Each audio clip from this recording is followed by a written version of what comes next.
Mon général, deuxième vice-président du CNDD, ministre à la présidence chargé de la défense nationale, mesdames et messieurs les membres du gouvernement, chers frères officiers supérieurs des forces armées guinéennes et membres du CNDD. Excellence, Monsieur le Président de la République, ce soir, vous avez dans votre salon des hommes qui étaient des autorités au niveau de la région administrative de Farana au moment des faits. Autorités civiles et militaires qui sont reprochées des faits que vous avez toujours combattus et que vous continuez à combattre toujours, constituant un fléau pour notre République. La lutte contre la drogue. Ce fait remonte en novembre 2006, au moment où ils étaient aux affaires à Farana. Il y a eu l'atterrissage d'un avion contenant de la drogue. D'avions transportant de la drogue, les ci-dessous nommés conduits devant nous déclarent 1. M. Bemba Bangoura, alors gouverneur de Farana, reconnaît avoir eu connaissance de 3 atterrissages. Le premier en novembre 2006, quand ils ont été, lui et le colonel Souleymane Diallo, commandant du bataillon autonome de Farana, saisis par message du feu général Kelfala Kamara à cet effet. Il aurait fait nettoyer la piste par les élèves pour faciliter les opérations. Il ajoute avoir bénéficié, tout comme le colonel Souleymane Diallo, des produits pharmaceutiques et des paires de chaussures. Le deuxième vol, en décembre 2006, toujours sur instruction du feu général Kelfala Kamara. Le lendemain de ce vol, Sidiki Mara, qui est un narcotrafiquant recherché, lui aurait remis 10 000 € pour service rendu. Le troisième vol, toujours sur instruction du feu général Kelfala Kamara, il est arrivé avec à son bord des colis emballés dans les sacs bleus de 20 à 25 kg qui ont été embarqués dans un camion remorque à destination de Conakry. Ce jour, il y avait en plus de l'équipage 10 latino-américains. Là également, après 2 à 3 jours, le même Sidiki Mara lui a remis 10 000 € une deuxième fois. Moi, je n'ai pas le pouvoir de faire venir un avion à Farana. Je n'ai pas le pouvoir de faire décoller un avion à Farana. Moi, je suis parti à Farana pour qu'on me tue par les fétiches. On dit que je suis audacieux. Je ne dis pas que je vous ressemble. Vous êtes votre auguste personne et d'une envergure prophétique. Moi, j'étais aussi audacieux. Mais à Farana, on a fait en sorte qu'on a chanté autour de moi que quel que soit l'endroit où je me trouve, le serpent apparaît. À tel point, un jour, quand je suis venu à Conakry, on a dit que le président m'a renvoyé en me disant « Retourne avec ton serpent ». Devant la loi, personne n'est fort. Hein? Personne. Qu'on ne mette pas aujourd'hui à l'idée. Aujourd'hui, nous sommes là. On a une mission. Mais un jour, cette mission va finir. Alors que ça nous serve tous de leçon.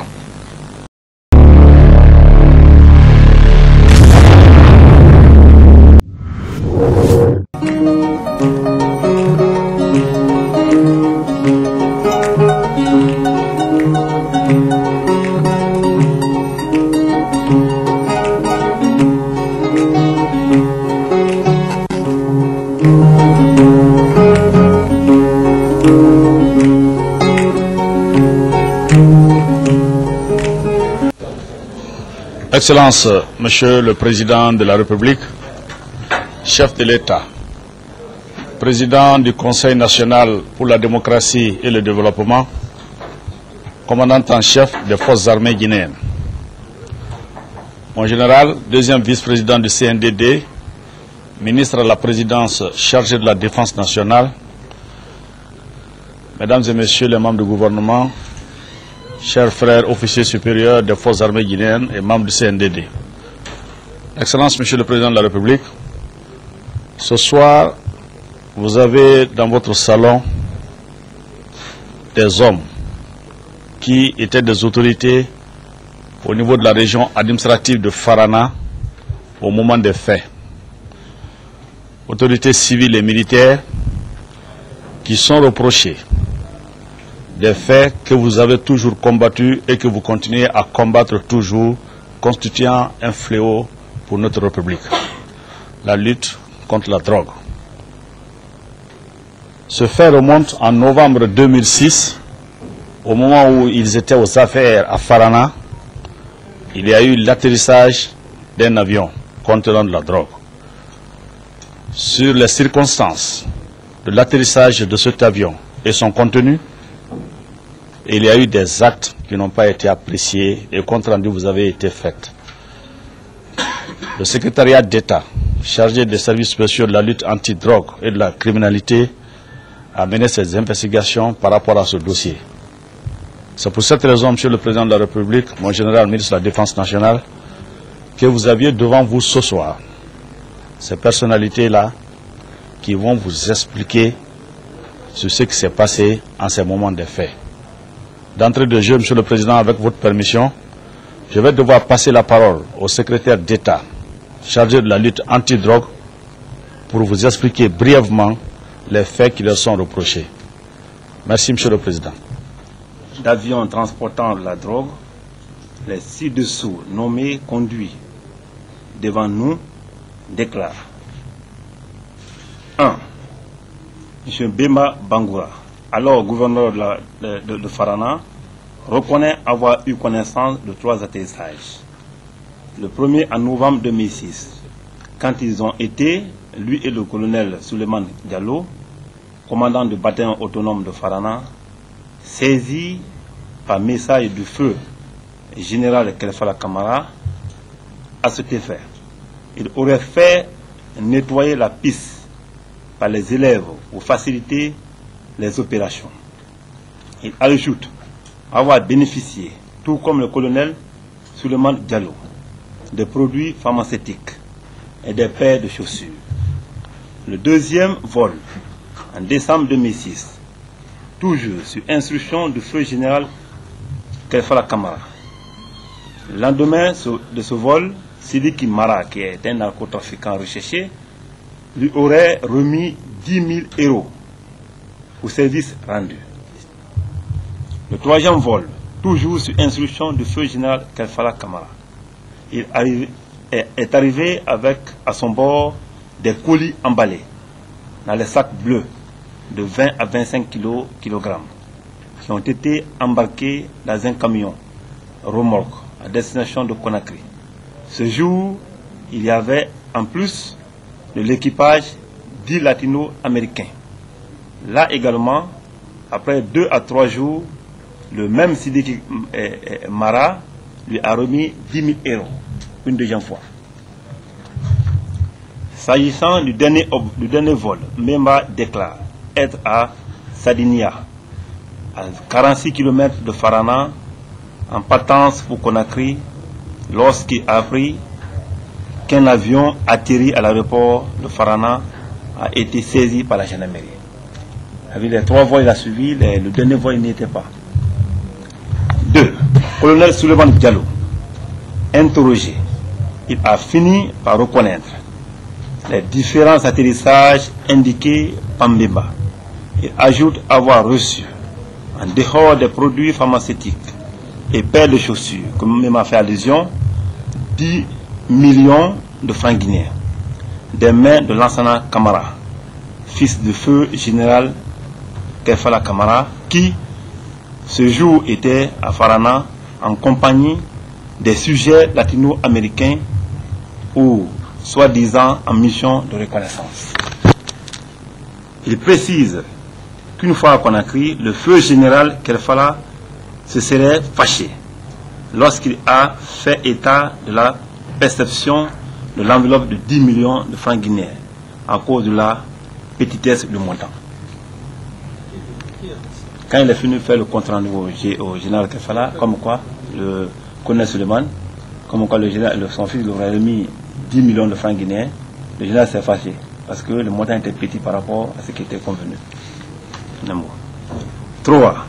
Le colonel Jean Onivogui, successeur du colonel Suleiman Diaro, il déclare que dans la nuit du 22 au 23 mai 2008, le capitaine Gadiro, en compagnie du commandant Baba Bangoura, lui ont déposé un montant de 40 millions de francs guinéens pour lui dire que l'oiseau est venu, de ne rien craindre. Son adjoint, pour sa part, a bénéficié 5 millions de francs guinéens, montant qu'il aurait perdu suite à la grève des militaires qui avaient saccagé son domicile d'après lui, ainsi que la voiture dans laquelle se trouvait cet argent. Il précise que, pendant la remise, le capitaine Gadiro lui aurait signifié que ce montant était de la part d'un homme d'affaires dénommé Sidiki Mara, le même Sidiki Mara qui est recherché, lequel lui a remis une Mercedes suite à la perte qu'il a subie pendant la grève. Une autre fois, sans se rappeler de la date, le capitaine Yaya Bangoura, chef de détachement du bataillon d'infanterie de camp Kamayel, lui a remis dans son bureau la somme de 5 millions de francs guinéens de la part de Sidiki Mara, l'homme toujours recherché. 4. Lansana Kamara. Docteur Lansana Kamara, 32 ans, fils de feu général Kefala Kamara, reconnaît avoir renoué l'amitié avec le nommé Luis Torres. Luis Torres, c'est aussi un narcotrafiquant qui est recherché pour le moment par notre service. Sujet latino-américain, recherché par nos services, qui a abandonné la Guinée, selon Lansana Kamara, 2 mois avant la mort du président Lansana Conté, lequel lui a remis une voiture de marque Range Rover, un lit et une table. Mais il refuse l'idée d'appartenance au réseau de narcotrafiquants, malgré qu'il soit dénoncé par le colonel Suleiman Diallo comme étant celui qui lui avait remis 10 millions à Farana pendant qu'il était en compagnie des sujets latino-américains. Le nommé Lansana Kamara, manifestement de mauvaise foi et d'une très mauvaise notoriété publique. Je vous remercie, Monsieur le Président. Je suis appelé d'un titre très bouleversé, surpris,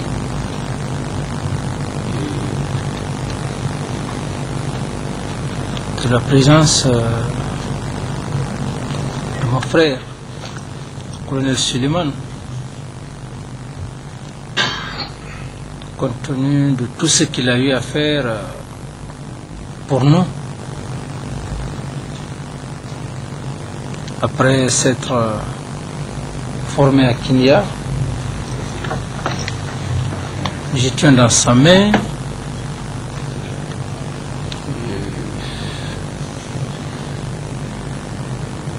a aidé la jeunesse sur le plan de la formation militaire, à la fois technique, l'un des meilleurs officiers sur le plan scientifique, docteur, auquel je noue un respect bleu, même lorsqu'il fut nommé comme gouverneur de Sérékouré. C'est moi qui l'ai fait venir. Je voulais l'envoyer comme ambassadeur dans les pays arabes. Il est venu, je l'ai dit, pour le récompenser. Entre Dieu et moi, c'est tout de suite là que j'ai vu. Mais je le crois un être très honnête.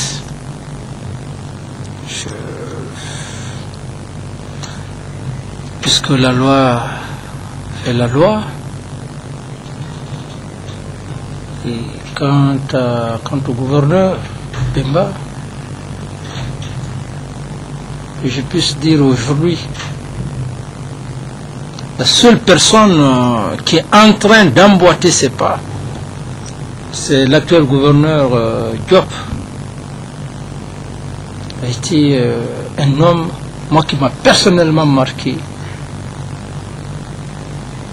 quant à l'assainissement, cette prise de décision à un moment donné de notre vie, la capitale. Il a servi, bon, pas que seulement le feu général Lansana Conté, mais ce qu'il avait fait au niveau de cette population.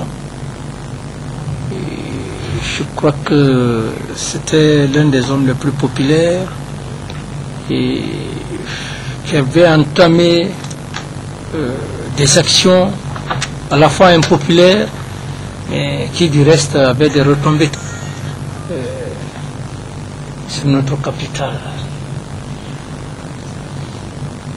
Il faut être honnête, aujourd'hui, ils sont dans cet état, mais ça ne m'empêchera pas de dire que cet homme, j'ai toujours eu ce sentiment, un sentiment dans le cadre patriotique, parce qu'il était le seul à des moments donnés à prendre des décisions impopulaires pour cadrer, pour assainir, je puisse le dire, qui n'a rien à voir avec ce qui vient de se passer. C'est comme mon frère Suleiman. Quand je l'ai fait, lorsque Bourima Koné devrait venir, c'est moi qui l'ai dit. Je dis, le gouverneur va venir compte tenu de son niveau intellectuel, docteur, et tout ce qu'il a, on l'aurait envoyé dans un pays, dans les pays arabes. Il est venu, je l'ai dit. Et je l'avais même confié une mission avec le directeur de cabinet. Il devrait aller dans les pays de Austral, voilà. Oui, tout. Mais aujourd'hui, c'est le destin. Et puis, la loi, comme je l'ai dit, si le fils du président Ousmane Conté, qu'on a servi, son père, jusqu'à sa dernière demeure, qu'on l'a grandi, cela n'a pas empêché qu'il soit là aujourd'hui, parce qu'un peuple, une nation, c'est la loi. Donc, je commence d'abord par ça, et plus particulièrement un neveu à moi,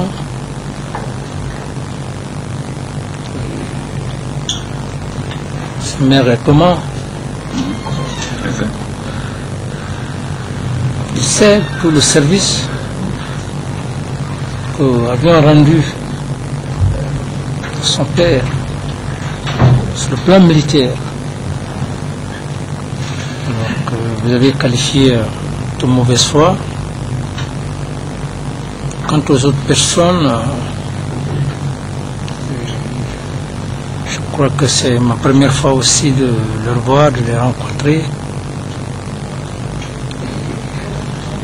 Déjà en grande partie, par rapport à ce que vous venez de dire,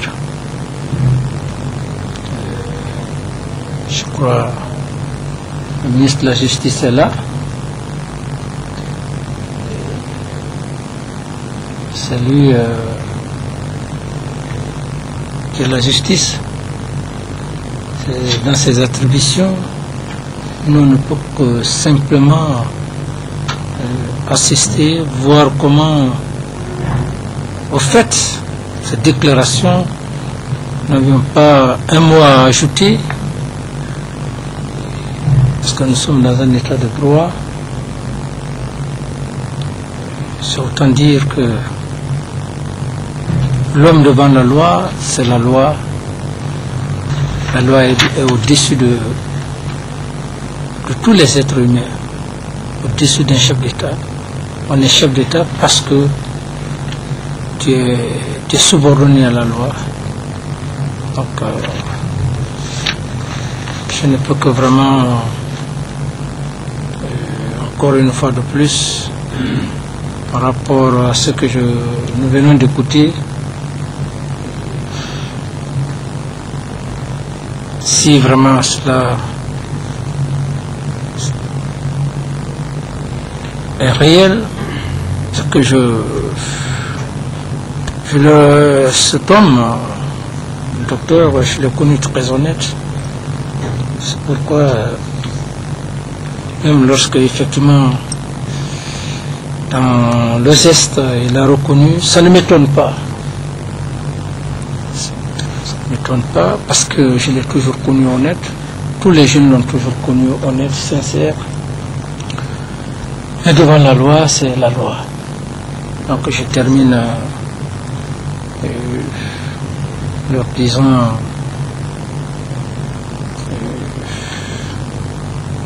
vraiment, bon, les mots me manquent.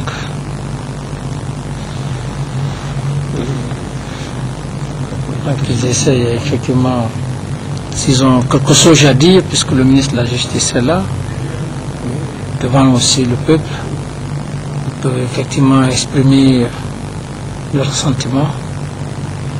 Je vous remercie. Merci, monsieur les membres du CNDD.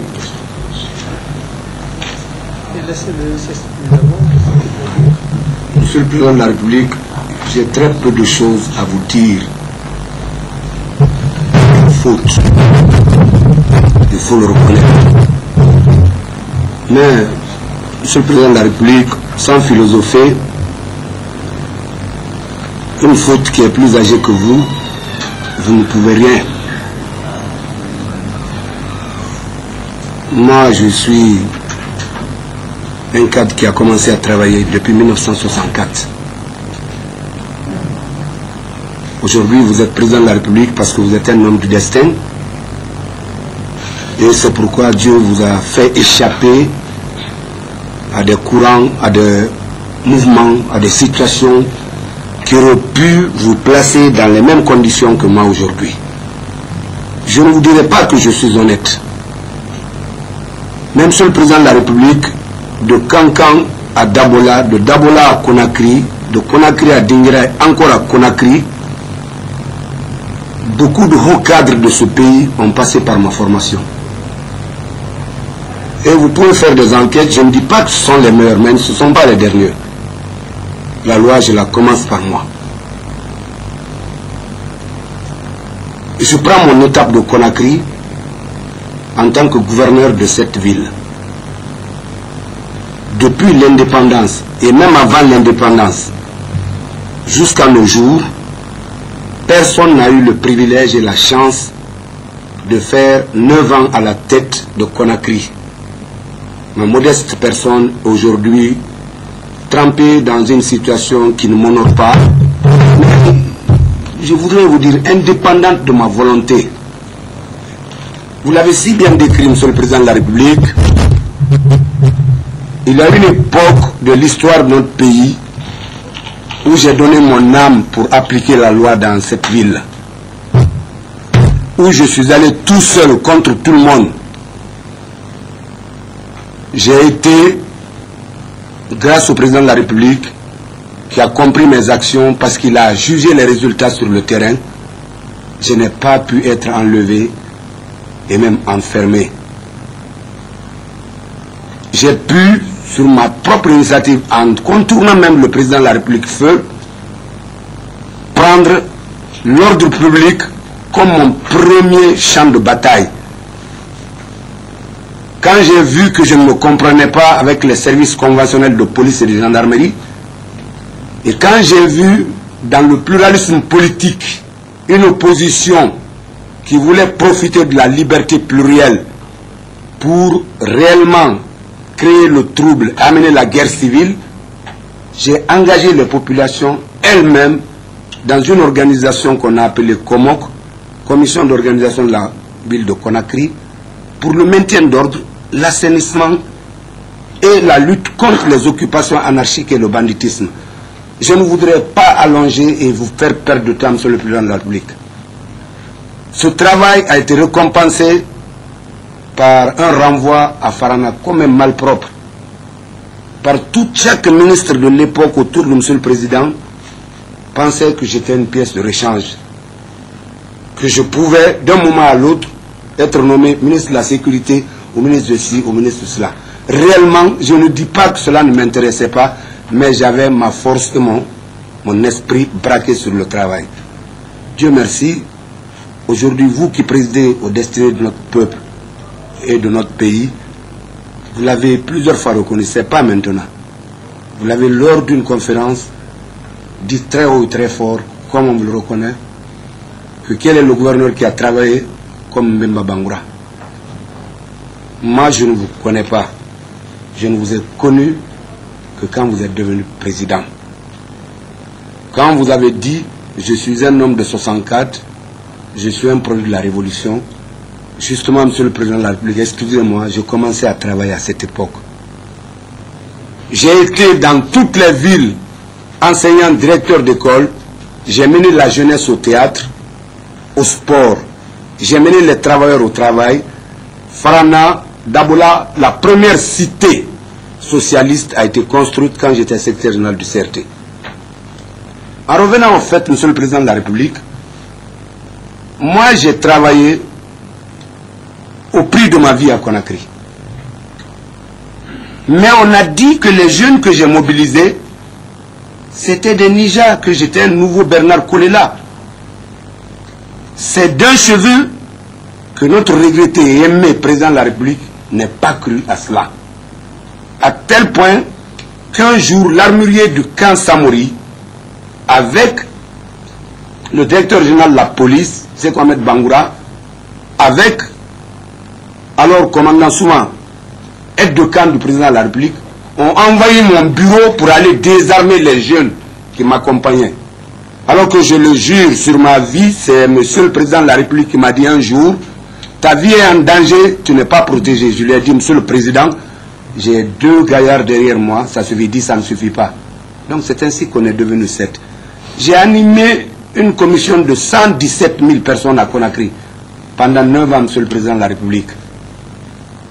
Donc je suis parti de Conakry complètement, je ne savais pas où était le Nord. Parce que le travail qu'une personne aussi intègre, aussi courageuse que vous reconnaît être bon, je pense que ce travail est bien. Alors, quand, Monsieur le Président de la République, moi je n'ai pas le pouvoir de faire venir un avion à Farana. Je n'ai pas le pouvoir de faire décoller un avion à Farana. Moi je suis parti à Farana pour qu'on me tue par les fétiches. On dit que je suis audacieux. Je ne dis pas que je vous ressemble. Vous êtes votre auguste personne et d'une envergure prophétique. Moi, j'étais aussi audacieux. Mais à Farana, on a fait en sorte qu'on a chanté autour de moi que quel que soit l'endroit où je me trouve, le serpent apparaît. À tel point, un jour, quand je suis venu à Conakry, on a dit que le président m'a renvoyé en me disant « Retourne avec ton serpent ». Donc, voilà les conditions dans lesquelles j'étais à Farana. Il n'y avait pas de problème. Quand le chef d'état-major, le véritable chef de ce pays, vous le saviez, Monsieur le Président de la République, mieux que moi, envoie un message à son commandant de camp là-bas, qu'un avion vient, moi, par rapport à ce qui s'est passé ici, je ne dis pas non. Donc, je viens, Monsieur le Président, je ne sais pas si c'était de la drogue. C'est à l'enquête que les gens ont dit de la drogue. Je n'ai jamais vu la cocaïne de mes yeux, Monsieur le Président de la République. Mais, pour des fins d'enquête, quand vos enquêteurs établissent que c'est la drogue, je dis en tout cas, ce que j'ai vu, moi c'est des sacs. Ensuite, je voudrais porter rectificatif, bien que j'ai signé le brouillon, moi je n'ai pas assisté à 3 atterrissages, Monsieur le Président. Je suis témoin de 2 atterrissages. Et je vous le dis très sincèrement, j'étais là-bas. J'étais là-bas parce que c'est le colonel Kerfala qui l'a envoyé. J'étais là-bas parce que moi, ça ne m'engageait à rien du tout. Je ne connais pas les Colombiens, je ne connais pas l'extérieur. Je sais que l'armée, c'est la défense. Mais lorsque la sécurité est inquiétée, affaiblie, la défense vient à son renfort. Et nous étions dans un système où celui qui lève la tête est tapé. Moi, je suis enseignant. Je suis délégué dans les fonctions d'administrateur territorial. Je n'ai aucun avenir. Monsieur le Président de la République, allez enquêter chez moi. Voyez le véhicule dans lequel je roule. Moi, je ne suis pas dans un réseau de drogue. Je me suis vu entraîner dans ça parce que chat échaudé craint eau froide. Ce serait très malheureux pour moi, à la fin de ma carrière, après avoir pendant tout le temps, même du temps du PDG, Monsieur le Président de la République, moi j'ai servi à Dabola, qui était le centre d'opposition farouche, d'adversité farouche à la révolution. Ce n'est pas une dénonciation. Mais j'ai pu, avec la jeunesse, faire là-bas 2 pièces, Le train ne me lassera pas, et Tcharoy, dont j'ai été les acteurs principaux. Si vous me voyez sur scène, vous n'allez pas me reconnaître comme professeur de maths, physique, chimie. Je suis de la 2e promotion de l'école normale de Kankan, session 64-65. Monsieur le Président, les faits dits ici, c'est 2 vols que j'ai vus. Je n'ai pas voulu discuter avec la commission.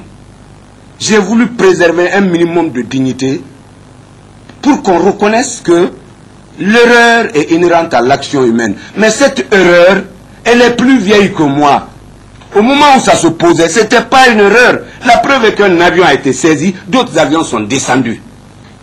Donc moi, Monsieur le Président de la République, si on m'applique la loi, je trouve que cette loi est de façon rétroactive appliquée sur ma personne. Mais puisque la loi est plus forte que la raison, tout ce que la loi décidera, Monsieur le Président de la République, pour l'intérêt de notre pays et pour accompagner vos actions, vous et vos camarades, sans démagogie, je prendrai le sort. Mais je sais qu'un jour, la vérité sera là. Si je pouvais me mêler à la drogue, c'est à Conakry, Monsieur le Président de la République. C'est à Conakry, mais je n'ai jamais été. Je vais vous dire autre chose. Les bâtiments qui sont derrière le 8 novembre, derrière le 2 octobre, le jardin du 2 octobre, j'ai eu un accrochage violent avec Monsieur le ministre de l'Habitat.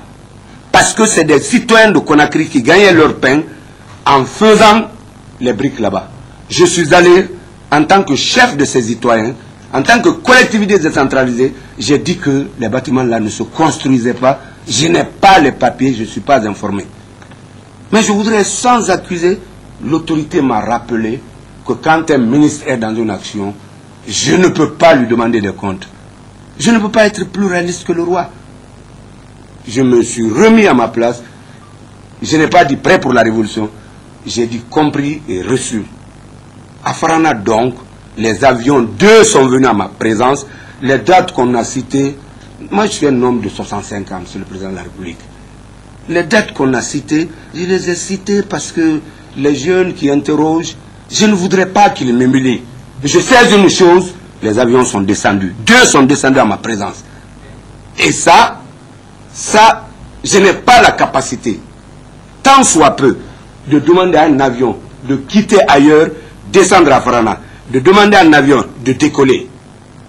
Mais si ce n'était pas ça, à qui je vais faire le compte rendu? Moi j'étais dans un étau où si je bousais seulement, c'est ma vie qui serait en danger. Parce que quand vous humiliez un homme, après avoir travaillé comme un bulldozer, vous le ravalez au rang de celui qui n'a rien fait, il perd sa vie. Monsieur le Président de la République, vous parlez de Monsieur le ministre de la Justice, c'est juste, mais vous êtes le premier magistrat de ce pays. Vous êtes la justice en vous-même. Un notable hier l'a dit, sans vous avoir fait de panégyrique, c'est-à-dire une langue creuse, il a dit, Monsieur le Président de la République, vous êtes un fils du pays, vous êtes un traditionnaliste. Bon, ce n'était pas des élèves creuses, parce que quand votre auguste et haute responsabilité viennent de façon humble, de façon courtoise, s'agenouiller devant les sages, ça veut dire que vous avez bu à la source de votre éducation traditionnelle. Je suis né ici dans la mangrove à Kassouyan, au kilomètre 28. Allez voir partout.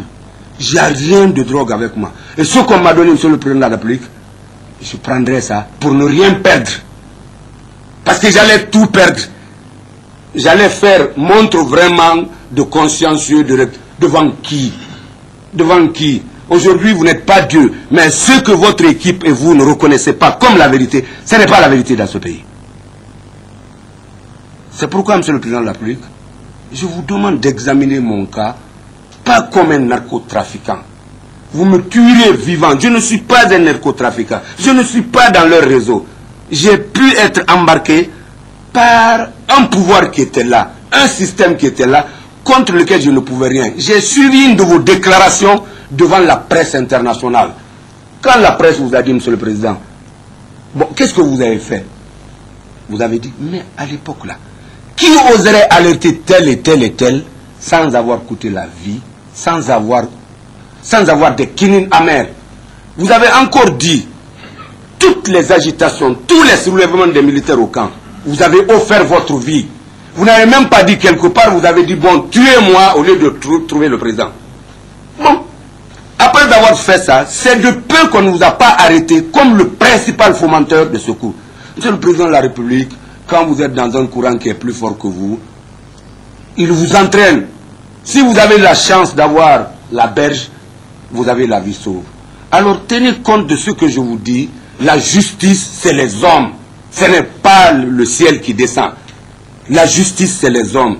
Et les conditions dans lesquelles les fautes sont faites permettent de déterminer la responsabilité et la nature de la sanction. Moi ici, je reconnais les faits.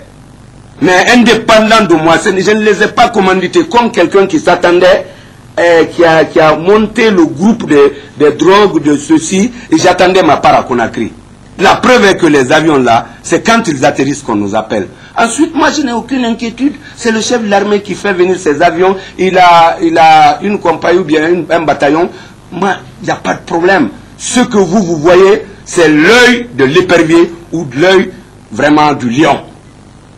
Monsieur le Président, je ne vais pas abuser de vos instants, de votre temps très chargé et des grands efforts harassants que vous fournissez. Je voudrais donc vous remercier et m'en remettre à votre sagacité en disant que je ne suis pas un complice. Comme les enquêteurs l'ont dit, assistance complice. C'est vrai, tout ce qu'on a dit là, si je ne le faisais pas, je l'avais compris comme ça. Je l'avais compris comme ça, Monsieur le Président. Après mon séjour de 9 ans ici, si je vais à Farana, le général ou une haute autorité lève la main, j'obéis. Parce que quand j'ai fait moi seul à toute ma tête, je crois que si vous étiez président, je ne serais pas gouverneur de Farana, peut-être je serais ministre. Si mon destin, mais je suis devant mon destin. Alors aidez-moi à ce que mon destin, après tout ce que j'ai dit là, c'est vérifiable. Hein? Moi je suis auteur de ces pièces-là. J'ai animé les jeunes. Toutes les écoles que j'ai dirigées, vous pouvez demander, c'est des écoles qui se sont inscrites dans les meilleurs pourcentages. Ça c'est une faute, Monsieur le Président de la République. Mais c'est une faute aujourd'hui. Hier ce n'était pas une faute. Je vous remercie, Monsieur le Président de la République. Très objectivement et très humainement,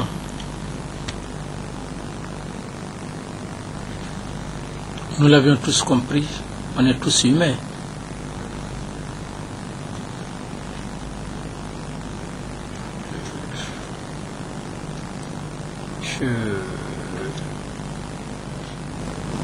J'ai relaté beaucoup de faits.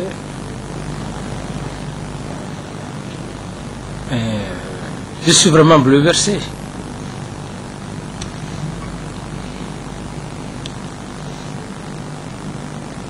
Surtout qu'il a été sincère, appuyé par des faits.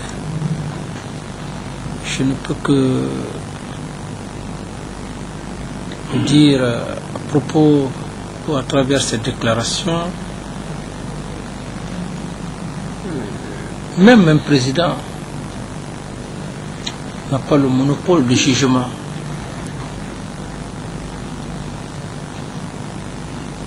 Je crois ce que vous venez de dire,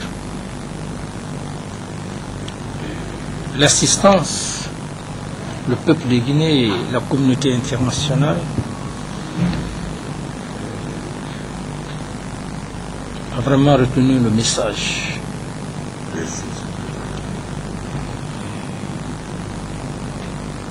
Donc, comme je l'ai dit de principe,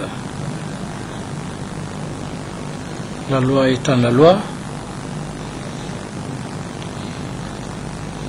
le ministre de la Justice, qui a l'instrument de régulation, de loi, de principe, on a pris bonne note, le vice-président également, et mes chers compatriotes et les assistants, nous ne pouvons que vous dire que le message est clair. Merci, Monsieur le Président. Imbibé d'honnêteté. Merci, Monsieur le Président de la République. Sans passer, sans faire de tournure. Ce qui fait que tout le monde est resté très stupéfait en train de vous écouter. L'homme doit être sincère, honnête. C'est en cela, moi, je m'y attache. Attachons à l'honnêteté, à la sincérité. Le mensonge, la démagogie n'a plus sa place dans cette société. Un homme qui ment, un homme qui contourne, il devient un animal pour moi. Un homme honnête, même lorsque tu as tué une personne, que tu aies le courage de dire oui, je l'ai fait. Je crois que l'honnêteté n'a pas de prix. C'est surtout ton caractère, votre caractère, d'honnêteté. Sans retenir longtemps les gens, sans désorienter l'esprit des gens. Les hommes sont très réfléchis. Tous les mots qui viennent d'un homme sont très pesés. Je ne peux que vous remercier de votre sincérité par rapport à cette affaire de drogue. Et je crois que les autres aussi en ont retenu beaucoup de choses de ce que vous venez de dire. Je vous remercie. Merci, Monsieur le Président. Je pense que dans votre audition, vous avez dit que vous avez bien signé le brouillon et que vous avez reconnu les 3 atterrissages. Non. Non, vous avez dit que c'est dans le brouillon, bien sûr. S'il vous plaît, attends. Et que vous ne reconnaissez pas les 3 atterrissages, vous ne reconnaissez que les 2 atterrissages. Oui, Monsieur le Président. Au cours desquels vous avez reçu 20 000 euros. Oui, Oui, oui, les 2 atterrissages, je vous dis bien. Et moi je pense que si vous avez signé le brouillon, vous n'étiez pas menacé. Vous avez dit que vous avez évité seulement les enquêteurs. Alors que je pense que personne n'est menacé quand nous menons une enquête de ce genre. Nous menons ce qu'on appelle l'enquête préliminaire. Nous cherchons à réunir les preuves matérielles et en faire un document qu'on appelle naturellement le procès verbal, que nous adressons à un tribunal donné pour un jugement éventuel.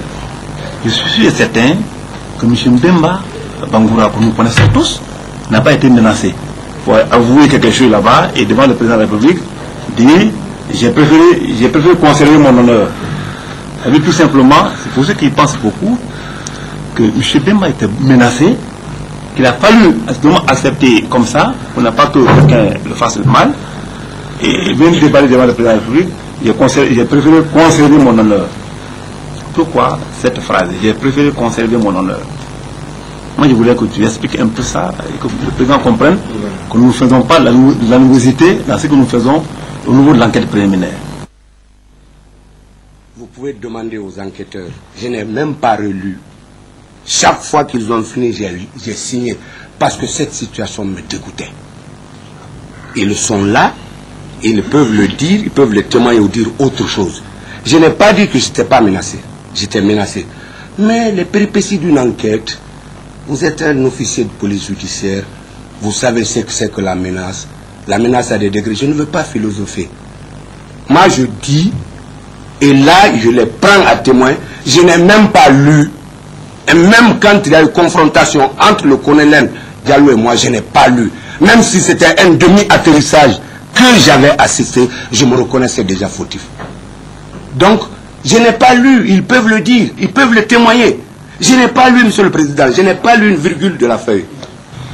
C'est toujours bien que le ministre secrétaire d'État chargé de la lutte contre la drogue, s'il le dit, c'est pour lever des équivoques, c'est pour simplement rassurer non seulement le peuple de Guinée, la communauté internationale, et aussi moi, qu'il y a bel et bien droit de l'homme, parce que le droit de l'homme, si les gens pensent réellement que nous sommes dans un état sauvage, nous ne sommes plus dans un état sauvage.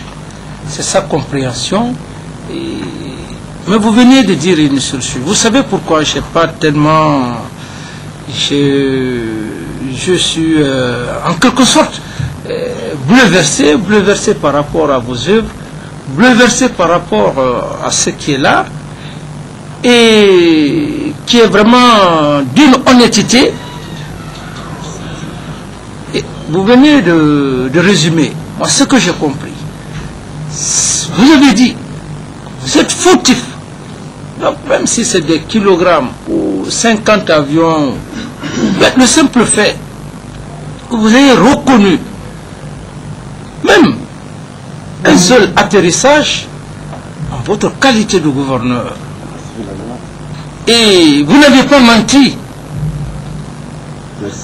Et je crois qu'honorable est assis, il est en train de nous observer. Alors, tout le monde a été sensible. Moi, je n'ai pas eu l'idée comme quoi vous avez été menacé. L'introduction, tout au long de vos déclarations, jusqu'à la fin, alors c'est vraiment, c'est très clair. Alors donc, c'est pas peut-être le secrétaire d'État veut simplement aussi prouver devant l'assistance, devant le peuple de Guinée, la communauté internationale, qu'il n'y a pas eu d'animosité, il n'y a pas eu d'atrocité, il n'y a pas eu de forcing, de coup de force. C'est simplement ça. Mais moi je crois que ça ne peut pas faire l'objet d'aller trop loin. Parce que vous n'avez pas nié. Mais vous avez expliqué le processus, le mécanisme. Et c'est pour cette raison, et lorsque les gens, ils ne le savent pas, j'ai dit que nous sommes dans un état de droit, c'est pour voir le mécanisme, le fonctionnement, et pour aussi, pour les Guinéens, pour la nouvelle génération, ce mécanisme, le fonctionnement, et peut aussi donner des conseils, peut orienter à l'avenir la façon de marcher, la façon de gérer la vie. Et prêtez très attention, c'est une leçon. La vie est très complexe. Très complexe. Et il y a un adage qui dit, lorsqu'on est en train de pendre une personne, on ne pense plus à cette personne, mais on pense à soi-même.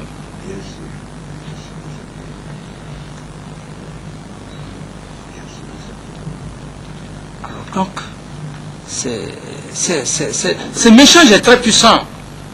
C'est pas vous. C'est la nouvelle génération. Même nous qui sommes actuellement au pouvoir.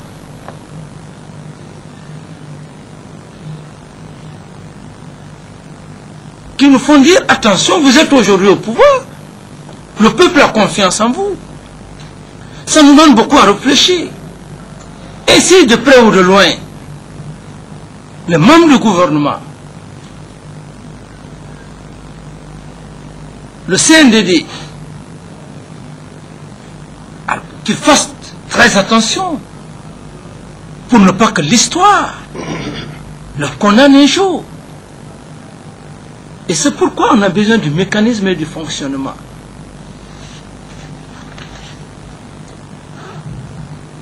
Et je crois que, à quelque part, c'est un conseil pour les autres, pour nous-mêmes. Donc moi je crois, voilà. Ça permet à tout le monde alors de faire beaucoup de réflexions chaque fois que tu veux mettre le pas, il faut y réfléchir. Alors moi je crois que c'est un message très puissant.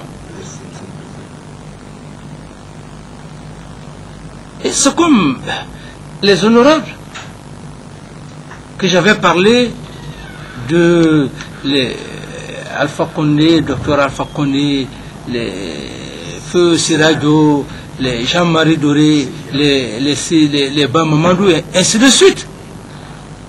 Alors aujourd'hui, ils se disent Dieu merci. Ils se disent aujourd'hui Dieu merci.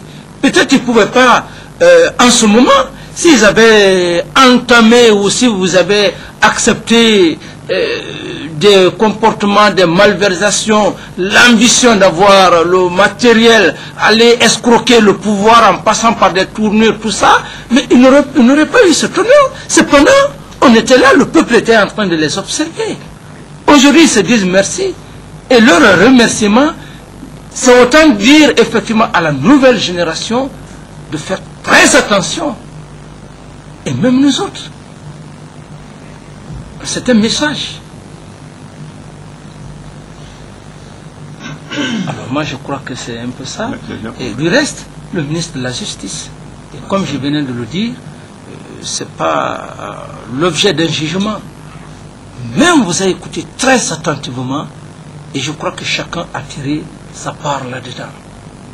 Le message. Quitte au ministre de la Justice, alors de voir autrement où ces cabinets, où les juristes, où les avocats. Mais pour moi, c'est très sacré. Lorsque les gens ne comprennent pas, il faut s'asseoir, écouter, c'est comme les vieux sages. Nos vieux qui sont au village, quand ils donnent des conseils, à des moments donnés, on peut dire, ah oui, mais moi je m'en fous de ce que le vieux dit. Mais il y a toujours des résultats. Lorsque tu es assidu, tu comprends, ça te permet d'éviter beaucoup de choses. Et je crois que c'est dans ce contexte. Il n'y a pas de quiproquo, il n'y a pas eu de... Moi, je suis très clair, vous avez été sincère, vous avez été honnête, et vous avez dit, alors, donc, il n'y a pas moi, et peut-être même ceux qui sont assis de l'assistance, il n'y a pas de compromis, il n'y a pas de contradiction. Il a voulu simplement ressortir si, effectivement, et dans cet esprit, dans le langage, est-ce que vous avez été menacé, ceci, cela, c'est simplement ça. Pour aussi, alors son côté, qu'il ne soit pas sali, parce qu'on parle d'un état de droit. Il y a un ministre de la Justice qui est là. Il ne doit pas forcer, l'aveu. Non, l'arbitraire, non. C'est comme les audits, pas d'arbitraire. Donc c'est ça, M. Bemba Bangoura. Moi, je pense que M. le Président de la République a dit ce qu'il fallait dire. Et ce n'est pas la première fois. Nous avons dit ici que c'est une conférence, que c'est un forum au cours duquel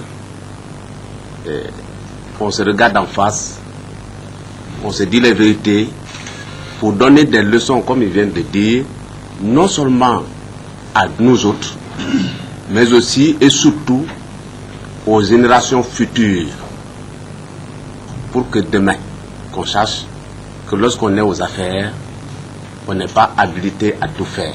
C'est essentiel. Donc il n'y a pas d'animosité, comme il a dit. Et d'ailleurs, il laisse libre cours à la parole, qu'on soit philosophe, qu'on soit acteur, pourvu que le message passe pour le bonheur de tout le peuple, qu'on sache un peu ce qui s'est passé hier. Ceci dit, moi je ne suis pas juge, même étant ministre de la Justice. Je suis par contre le chef de ceux qui poursuivent. Ceux qui poursuivent, ce sont les procureurs. Et en cela, tout ce qui est faute contre la République m'intéresse au premier chef. Les fautes contre la République, c'est quoi? Les fautes contre la santé. Et puisque nous parlons de drogue, les fautes contre l'honneur et tout ce que vous savez. Donc il faut qu'on fasse beaucoup attention, qu'on essaie de faire la part entre les sentiments et les faits, qu'on ne mélange pas les deux. Le secrétaire d'État chargé de la lutte contre la drogue a été très clair. Il n'a pris que les faits. Des avions qui atterrissent, des acteurs qui interviennent, des montants qui sortent et des personnes qui répondent. À cela, il faut qu'on soit suffisamment clair et qu'on dise au peuple ce qui s'est passé en réalité.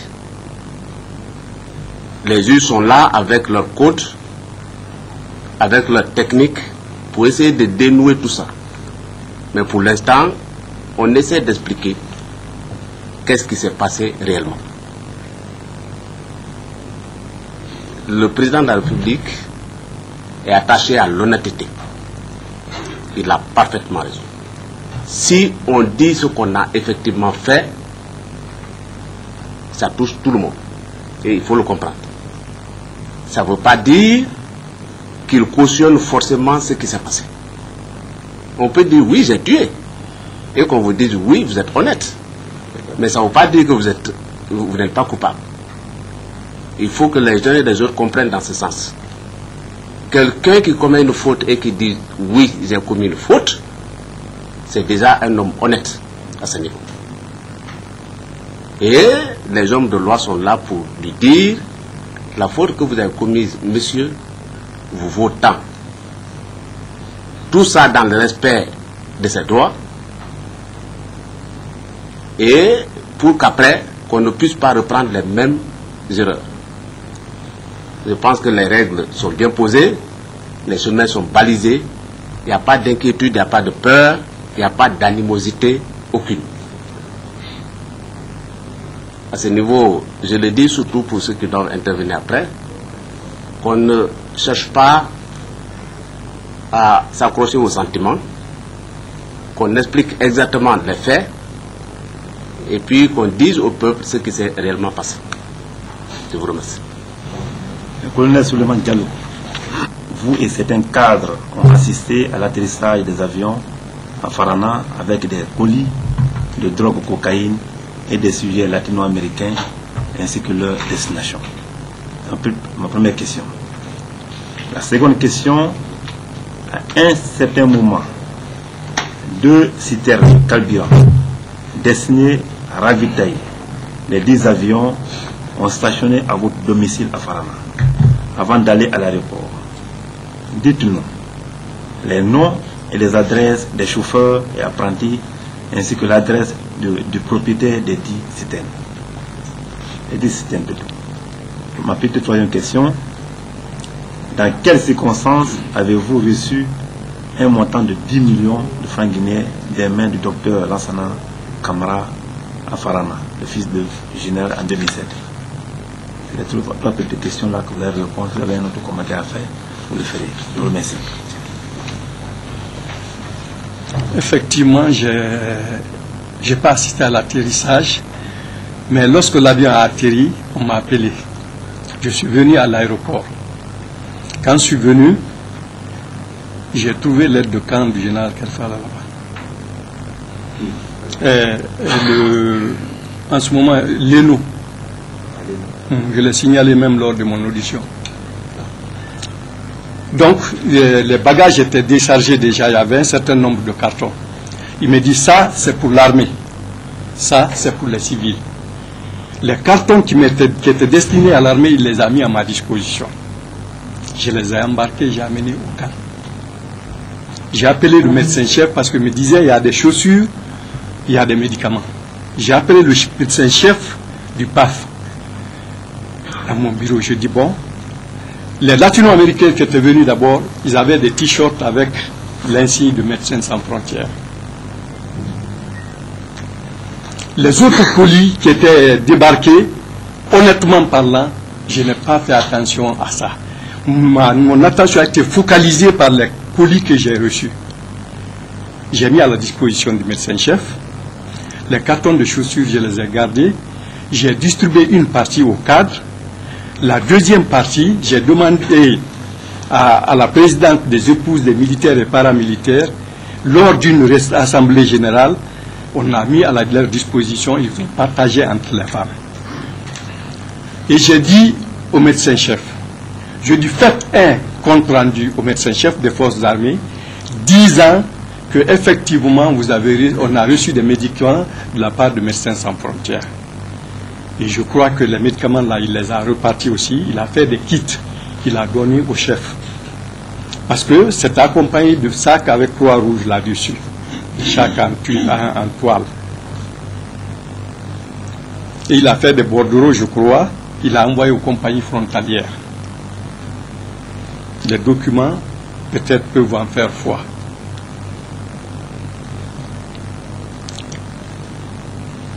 En ce qui concerne les citernes, on m'a signalé qu'à Souleymania, à 11 km de Farana, qu'ils ont vu 2 citernes qui se cachaient là-bas.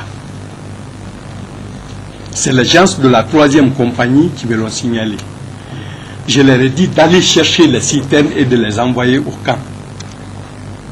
On est effectivement parti, ils ont saisi les 2 citernes. Ils les ont envoyées au camp.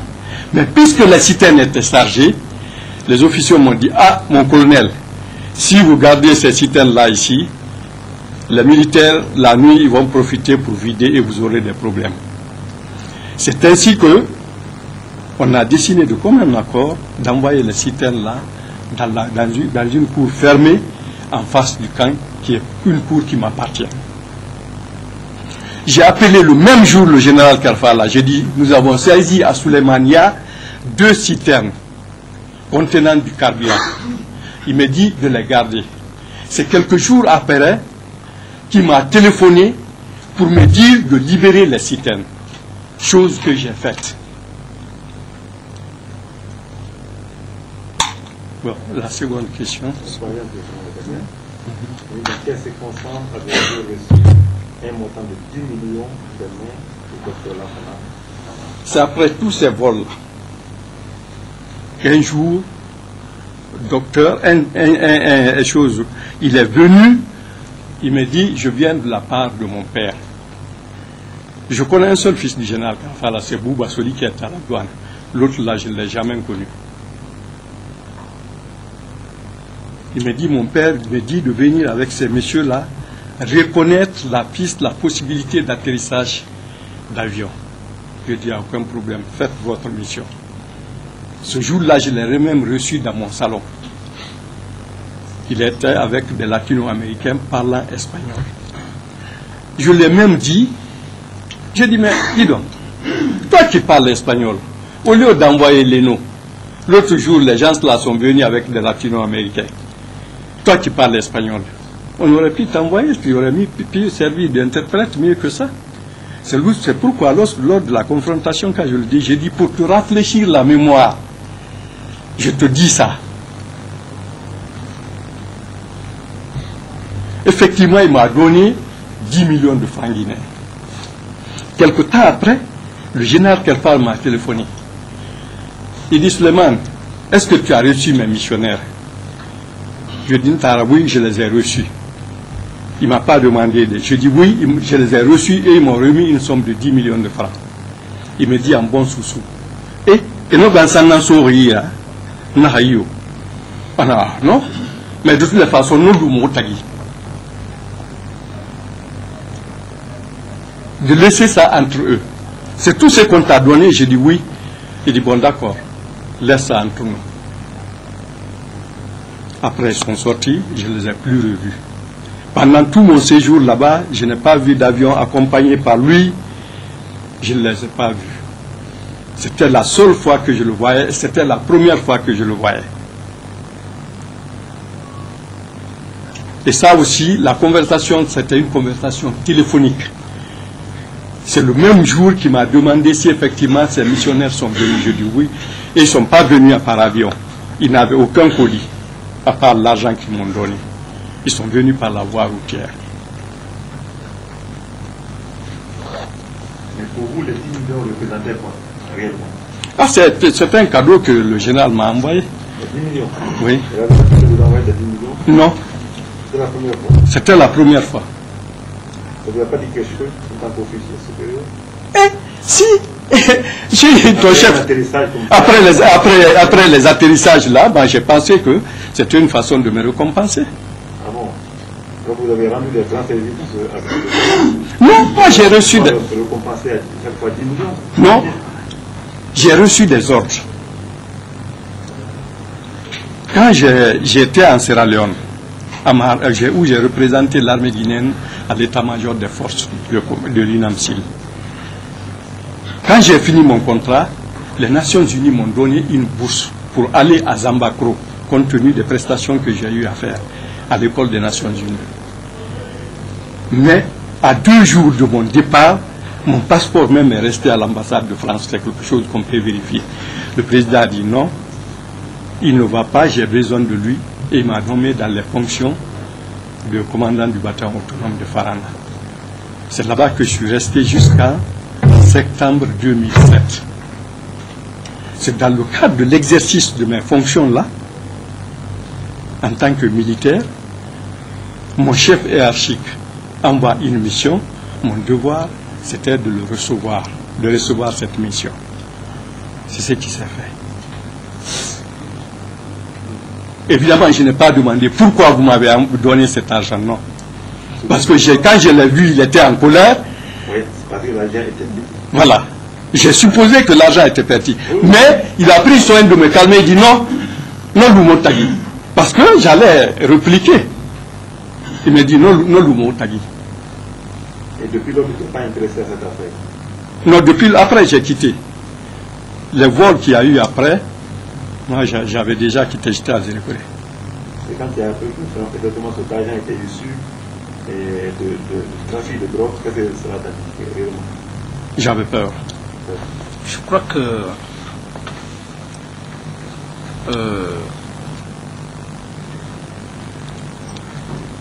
on est dans l'objectivité.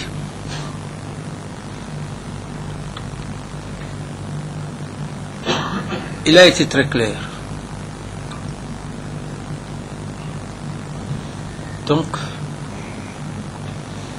qu'il a reçu un ordre militaire.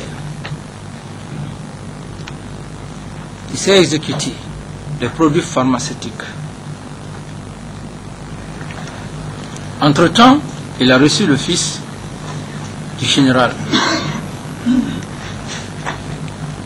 Et il lui a appelé et dit, mon général, voilà, j'ai reçu la mission, mais j'ai eu 10 millions. Et comme il venait de le dire, je n'ai pas besoin de reprendre. La question est extrêmement importante lorsque vous lui posez la question de savoir est-ce qu'il avait l'habitude de te donner de l'argent après une mission. Et vous savez,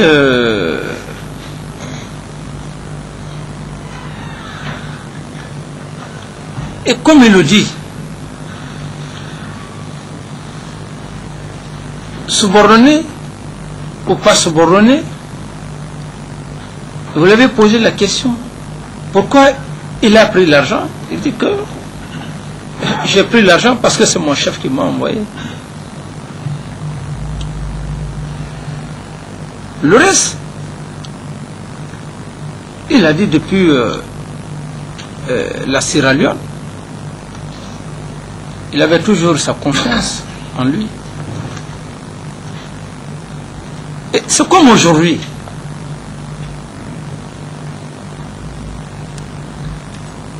Moi, je l'ai fait appel. Je suis... si c'est dans les autres domaines, bon, la justice, je l'ai fait appel. Je dis, il va venir pour représenter la Guinée dans les pays arabes, en tenant compte de ce que j'ai connu en lui après notre commune de base. Il a aidé la plupart il a été l'un des premiers à envoyer nos collègues qui étaient au niveau de la transmission pour des formations. Et donc ils n'étaient pas opposés à cette époque à la formation des jeunes. Cependant, certains d'autres étaient là-bas, nous sommes restés longtemps derrière. Tous les gens de transmission avaient déjà bénéficié des bourses.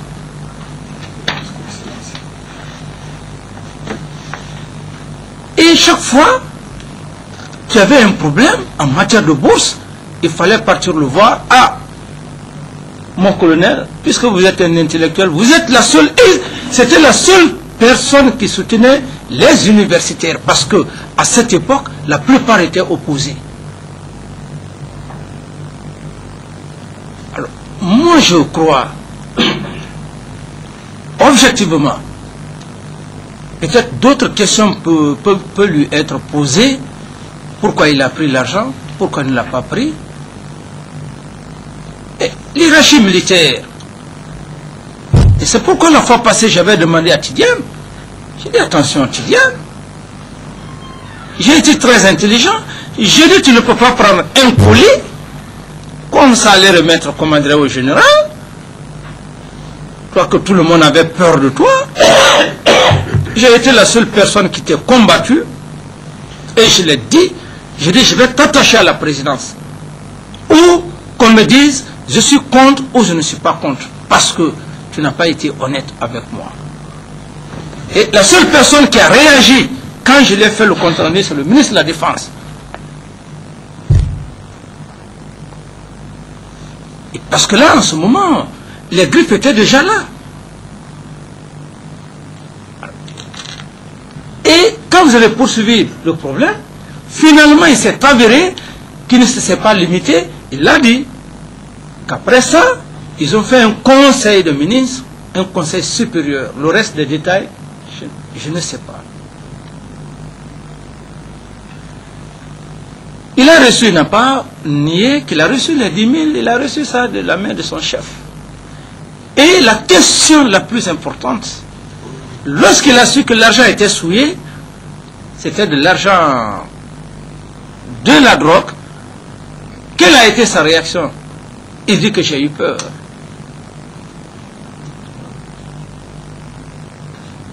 Il dit que j'ai eu peur.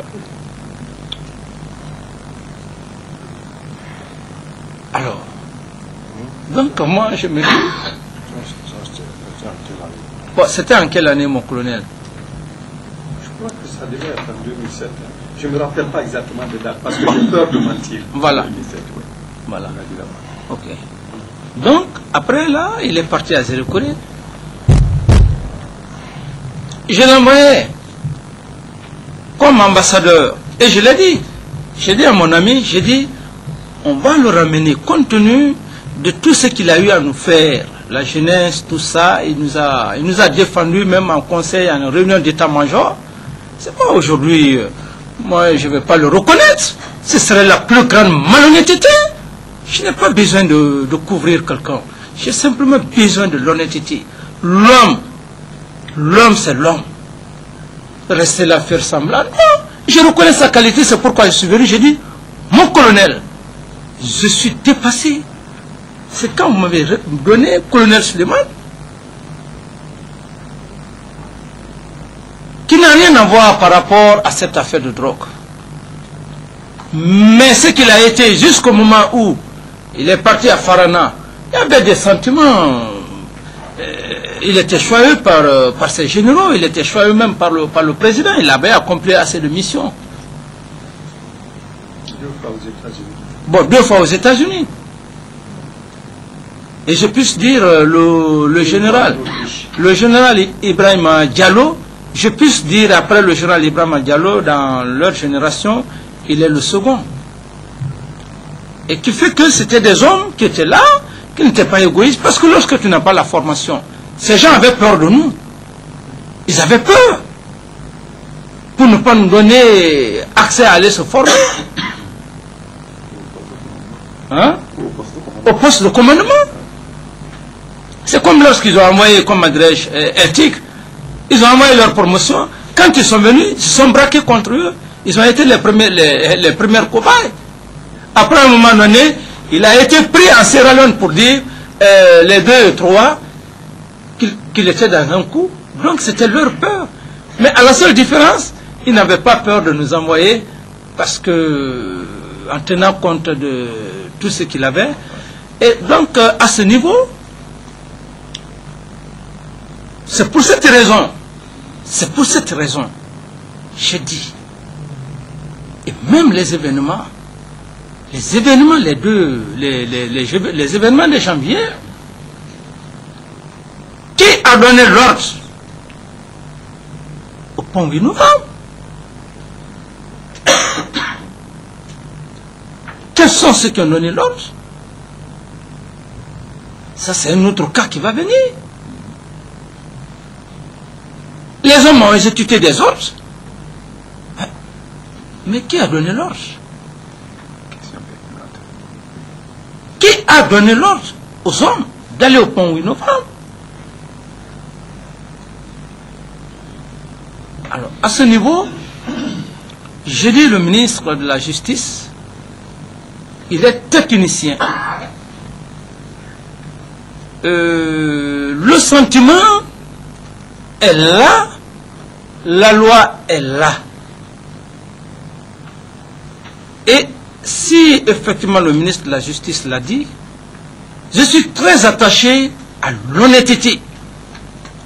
Et c'est ce qui a fait d'ailleurs, à des moments donnés, j'ai eu beaucoup de problèmes au niveau de l'armée. Parce que je ne pouvais pas cacher mes sentiments. Et à un certain moment donné, il est venu, il ne pouvait pas cacher aussi ses sentiments et tant d'autres. Et parce que l'honnêteté, je crois qu'elle est extrêmement importante.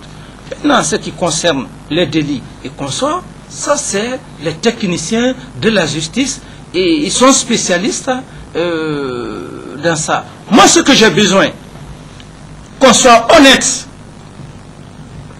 Qu'on soit honnête, parce que c'est seule l'honnêteté qui peut bâtir une nation. La malhonnêteté, je suis allergique, j'ai réagi instinctivement, de façon spontanée. Parce que lorsque vous parlez aux hommes, toute cette assistance, et vous voulez prouver que vous êtes plus intelligent par rapport à cette assistance? Ah non, c'est énervant. C'est ce qui est énervant dans cette affaire-là, en ce qui me concerne. Si tu as fait quelque chose, aie le courage d'alléger, de ne pas longtemps retenir les gens, pour permettre à la justice de faire son travail, pour permettre au peuple de Guinée de donner à réfléchir à la population, aux enfants, en ce qui concerne la santé et la drogue. Et tout homme, tout être est de cette nature. Lorsque tu commets un acte, tu veux contourner, tu veux placer des formules, ça ne peut pas marcher. Alors moi, je suis rattaché à ce côté, en ce qui concerne le côté technique, juridiction, délit, ceci, cela, je ne suis pas spécialiste.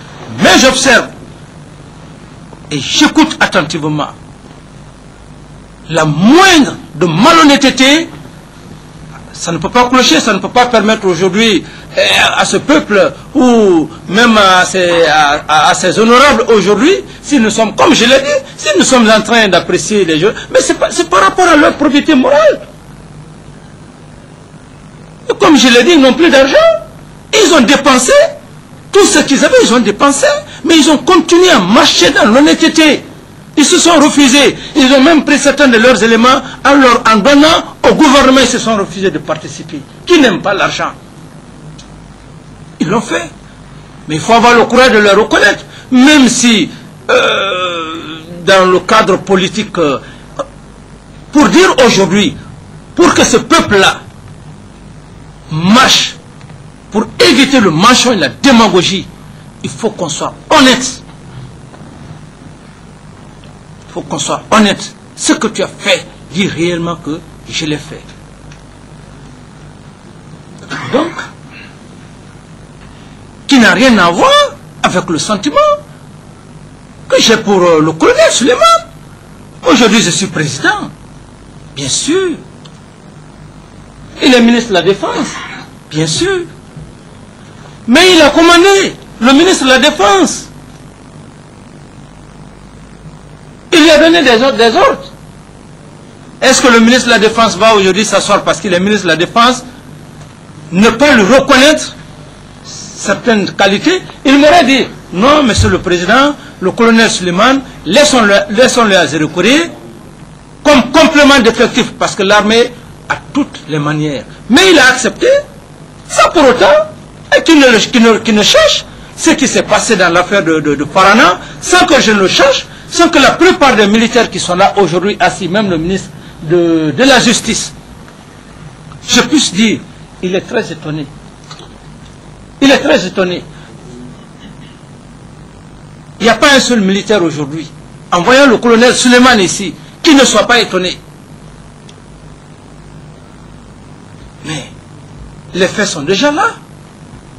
Et c'est pour cette raison que je dis que ça doit nous servir, nous les hommes en uniforme, en ce qui concerne l'exécution des missions.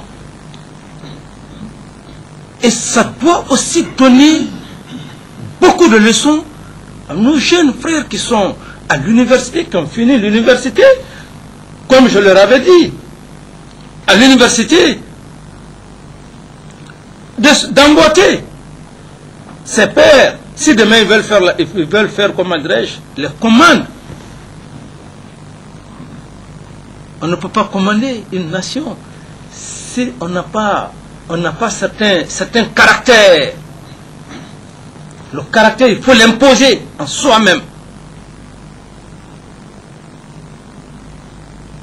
Alors, moi je crois, je n'ai rien pratiquement à jeter par rapport aussi à son honnêteté, à sa clarté, et qui du reste, le ministre de la Justice, comme il a dit, il a été un de ces jeunes. Parce qu'ils ont été les premiers à aller commander pour les académies. Et le ministre de la Défense. Voyez-vous. Et mais cela n'empêche, aujourd'hui il est ministre de la Justice, mais cela n'empêche la justice. Il est tenu obligé.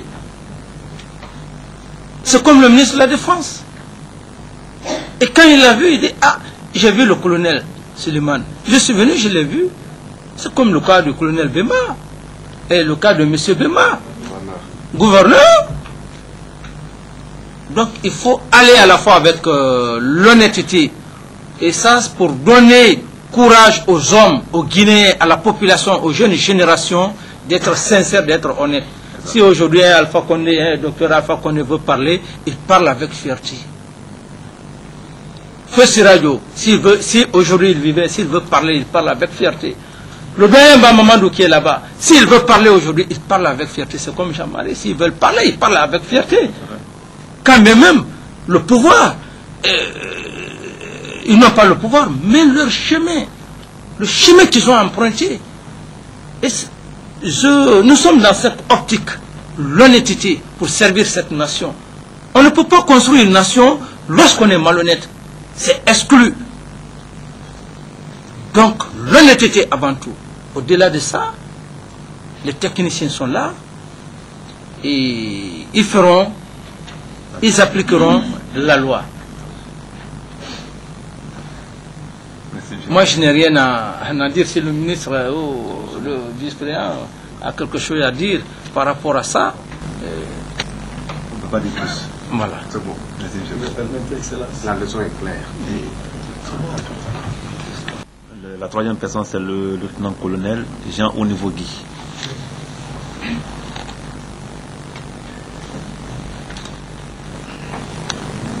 Mon colonel, vous allez répondre à une série de questions, juste trois petites questions. Vous déclarez avoir reçu de Sidiki Mara, tout le monde connaît, c'est un narcotrafiquant recherché, successivement 40 millions de francs guinéens, une Mercedes et 5 millions de francs guinéens. Parlez-nous des mobiles de cette remise. La première question. La seconde, sachant que cet avion débarquer de la drogue à Farana, quelle a été votre réaction à l'intention des autorités hiérarchiques d'alors? Ma troisième question, parlez-nous de vos services rendus à ce Sidiki Mara qui vous a tant été généreux. Je vous remercie. Excellence, Monsieur le ministre, je dois vous être honnête. Parce que dans les 10 commandements de Dieu, il est prescrit dans un point: tu ne mentiras pas. Non, je suis malade. Le ministre connaît. À cette question, je dois vous avouer honnêtement, parce que un homme qui nie un fait cesse d'être homme.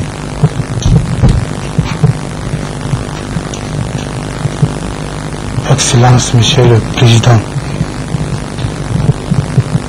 chef de l'État, Président de la République, Président du CNDD, commandant chef de forces armées, l'a su bien dire. Il faut être honnête. Et moi, je suis un homme honnête. À cette question, franchement, sans tourner autour du pot, je m'en vais vous répondre que j'ai mal fait. Il faut être clair. La réponse que je peux vous dire, je peux vous donner.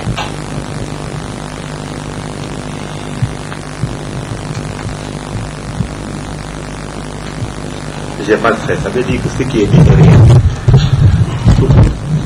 Ce qui est dit,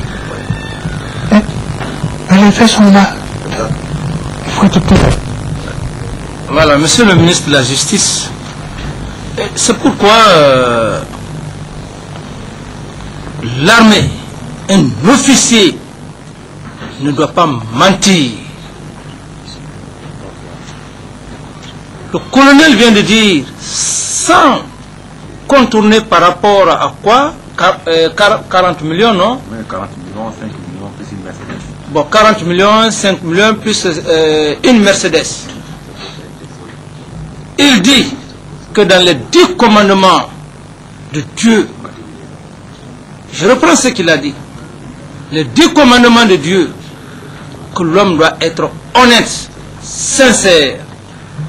Quand tu fais un acte, il faut reconnaître. Il dit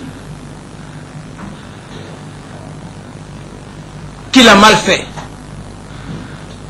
Le ministre lui a posé la question de savoir, ça veut dire que vous reconnaissez. Il dit mais les faits sont là, les faits sont clairs, qu'il a mal fait. Donc moi, je n'ai rien à dire, ou bien si quelqu'un d'autre a un mot à dire. Voilà, donc, Monsieur le ministre de la Justice, voilà. Merci mon colonel. Voilà. Vous pouvez vous asseoir.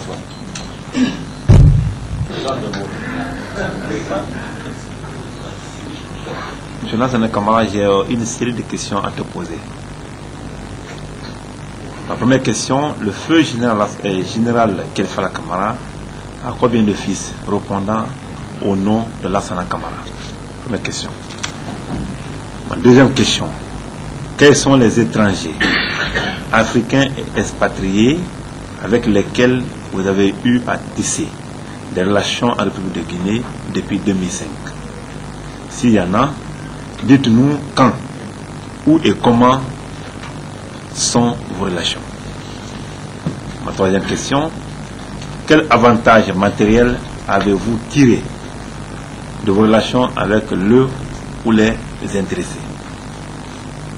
Ma quatrième question, le colonel Suleiman Diallo, alors commandant du bataillon autonome de Farana, déclare qu'en 2007, vous êtes allé à Farana en compagnie des sujets latino-américains pour reconnaître la piste d'atterrissage À cette occasion, vous lui avez offert 10 millions de francs guinéens au nom de votre père. Expliquez-nous les raisons de cette offre. Ma dernière question, pensez-vous que le général Kefala puisse demander au colonel Suleiman confirmation de l'arrivée d'une mission qu'il n'a pas envoyée? Merci, monsieur le ministre. Excellences les membres du CNDD, monsieur le président de la République, Excellences monsieur le ministre de la Défense, les assistants, je vous avoue quelque chose aujourd'hui que je viens d'avoir sur place ici. C'est le courage de dire la vérité. Et ça, c'est grâce à monsieur le président de la CNDD. Et ce courage-là m'envoie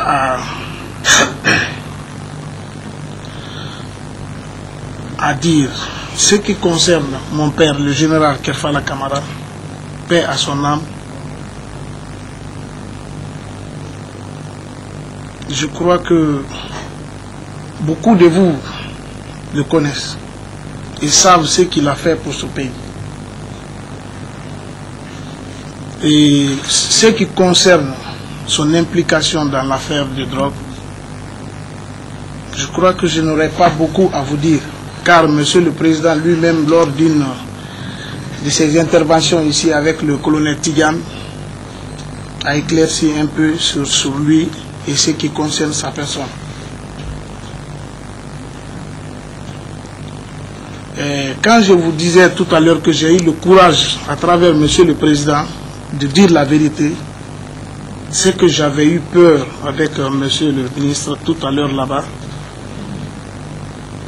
d'être impliqué dans l'affaire de drogue.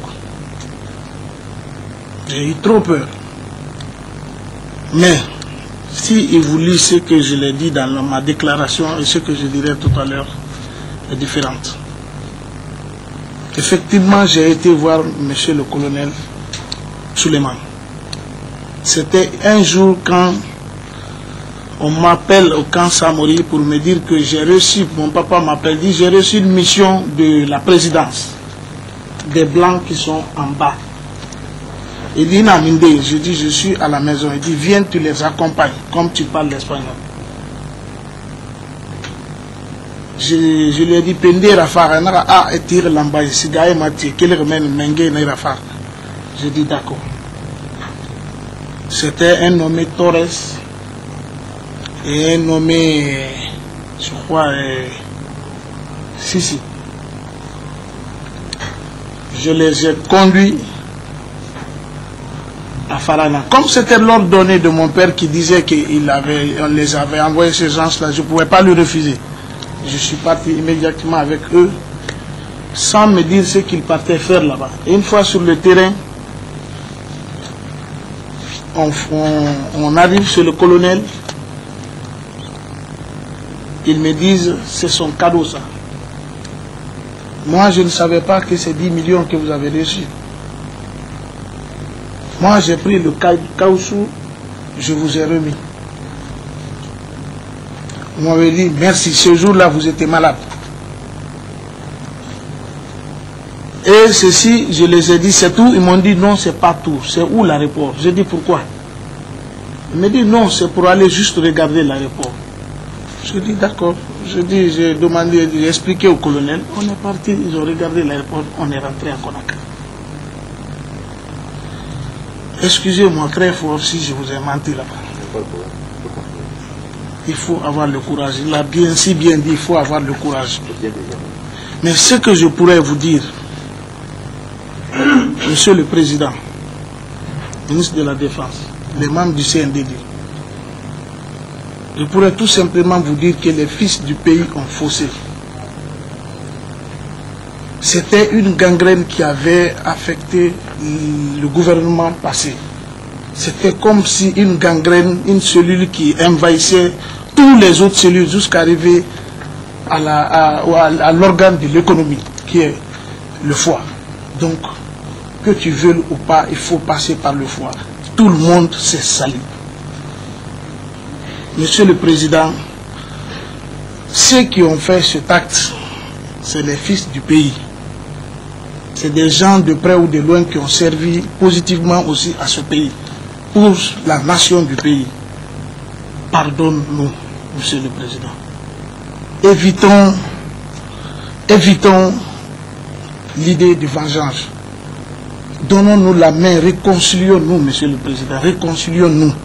La justice, elle est bonne, mais réconcilions-nous, pardonnez. La Bible, le Coran le recommande. Nous, les êtres humains, on doit se pardonner. Je vous remercie.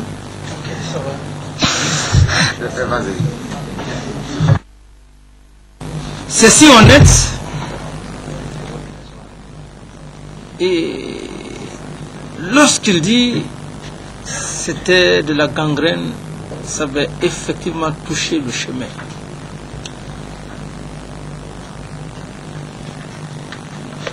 Et parce que, je l'ai dit, j'ai été très clair. J'ai dit il faut qu'on se rattache à l'honnêteté. Ça pourra nous servir. J'ai pris le cas des leaders politiques. Et parfois, ils sont étonnés lorsque nous sommes en train de parler. On dit qu'on vous a imité. On ne vous a pas imité dans le mauvais sens. Et donc, nous devons léguer ce message aux nouvelles générations. Il a été clair, sans détour.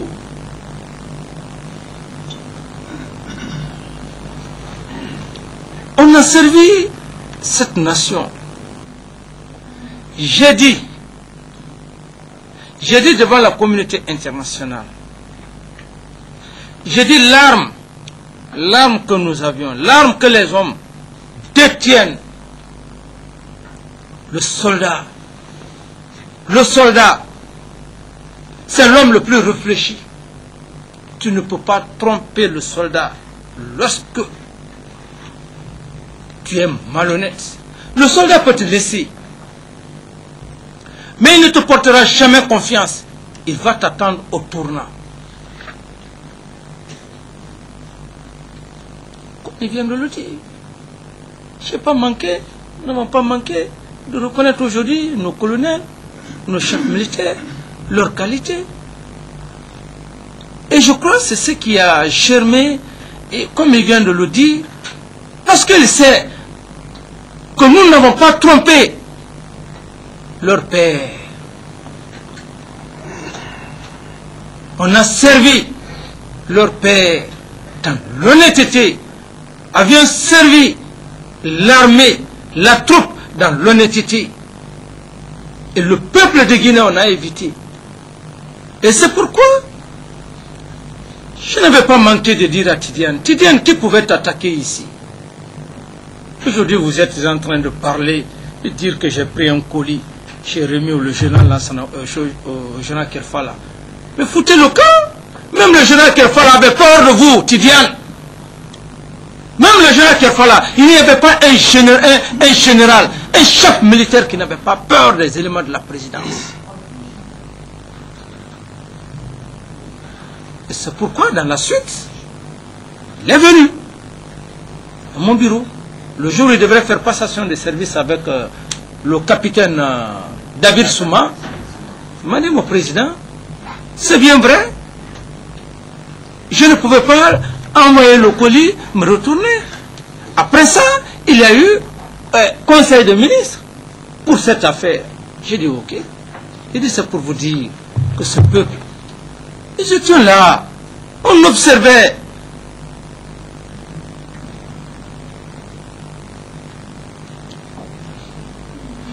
Personne ne peut nous mentir aujourd'hui. Et parce qu'ils savent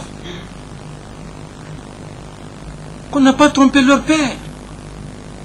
Le feu général Lansana Conté, on est venu au pouvoir. C'est par rapport à notre probité morale. Le général Conté est mort. Le général Kerfala est mort. Mais vous savez, nous étions malhonnêtes. Même pour pour quelques microns. Mais vous pensez que la troupe là lave la main?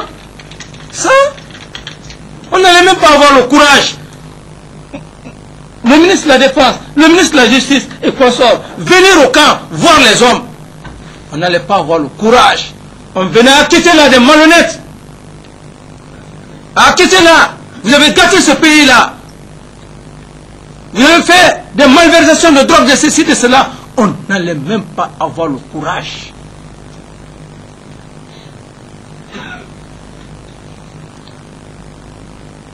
Parce que c'était connu, c'était vu. Au niveau de l'armée, c'était vu. Tout le peuple. Et c'est pour cette raison que j'ai dit, fils du président Conté, quand nous avons servi son père, on a obéi au sort militaire. Mais avec la plus grande sérénité. Le caractère, il est extrêmement important.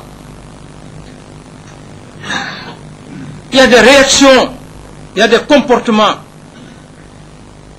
Lorsqu'un homme a, ça t'évite de beaucoup de choses. Lui, son père m'a défendu. C'est pourquoi, s'il pleure, il a raison de pleurer. La première grève, chacun de nous a été menacé de mort ici. Par nos propres collègues. Par nos propres collègues. Qui sont là encore, qui vivent avec nous. Et parce qu'il fallait préparer la succession. D'une manière ou d'une autre. Il fallait donc éliminer certains éléments pour avoir la main libre. Mais Dieu ne l'a pas accepté. Alors, encore une fois de plus, nous vous remercions de votre probité morale, de votre franchise, qui est... C'est un neveu. Sa mère est comment? Mais quand il m'a vu, il était tenu obligé, comme il l'a dit.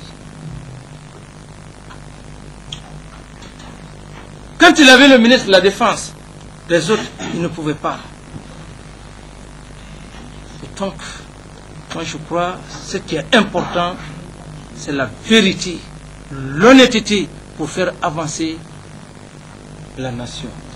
Pour ajouter un mot à l'attention de M. Camara pour le remercier, pour le courage qu'il a eu. Parce que là, c'est un courage que de reconnaître ce qu'on a fait de mauvais. Il a dit. Il a dit, ça c'est le premier pas. Deuxième pas, il a demandé pardon au peuple de Guinée. C'est important ça. C'est d'autant plus important que ce qui se passait, on ne pouvait pas se douter un seul instant que c'était mauvais. Au moment où même les actes s'opposaient.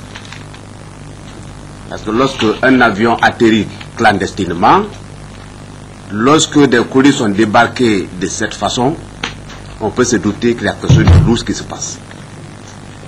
Il était donc clair que ce n'était pas légal. Et il est le premier à le reconnaître que c'était une gangrène. Tout l'appareil était atteint et qu'il demande pardon au peuple de Guinée. Voilà une grandeur. Il faut le reconnaître. Parce qu'après, lorsqu'on a reçu des avantages indus, on peut se douter un seul instant qu'il y a quelque chose derrière tout ça. Parce que il y a la réflexion de la nuit après un acte posé, qu'on se dise, mais bien, ça signifie quoi?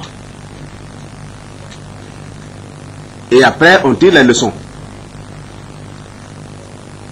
Alors, un homme réfléchi, on se dit qu'il faut éviter telle chose et telle autre chose. Et lui, il a reconnu qu'il n'est pas question de tourner autour du pot. C'était un système qui avait fini par gangréner toutes les cellules et qui demande pardon au peuple de Guinée. Voilà ce que le peuple a besoin. Et ça peut contribuer à apaiser la situation. Et même, il y a ce qu'on appelle en justice circonstance atténuante. Ça atténue un peu. Ça soulage. Ça soulage. Nous allons passer à la dernière personne qui est le commandant Aboubakar Baba Bangoura, chef radar aéroport Farana.